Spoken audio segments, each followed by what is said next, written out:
A production company is the company that is responsible for the finances of a film, and they're responsible for the whole film from filming to completion.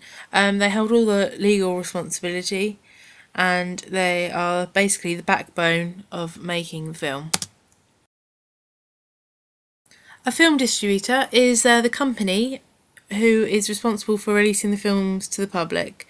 This can be either done theatrically or it can be done for home viewing, which is through DVDs or televisions.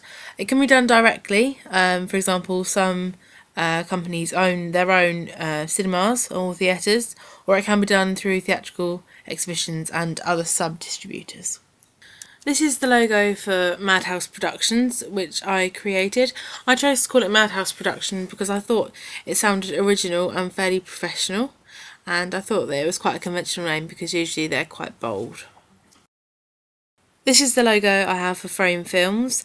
Originally it was called Frame Distributions, but I changed it because I realised that distribution companies weren't really included on the titles. I think it's quite conventional and fits well with the theme. This is the trophy film title. I think that it's quite conventional and it's bold, and I chose the name Trophy because I thought that it sounded successful and realistic and something that real film companies would have. A production company that I think my production companies would be similar to is Kaifa Films. They are a small production company based in England, and they've produced films such as Kidulthood and Adulthood. They're not on a very big scale and they're fairly small budget, as are my production companies. As my film is British film, I would get my funding from the UK Film Council.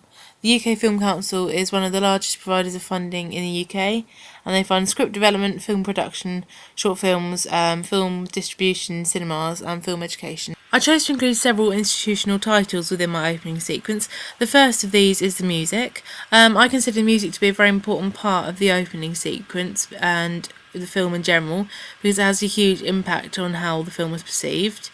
And the second one I chose to include was costume design, because I think this is important and it helps to reflect the characters. I could have included many more, but I thought if I did this, the titles would become too condensed and there would be less focus on the actual footage.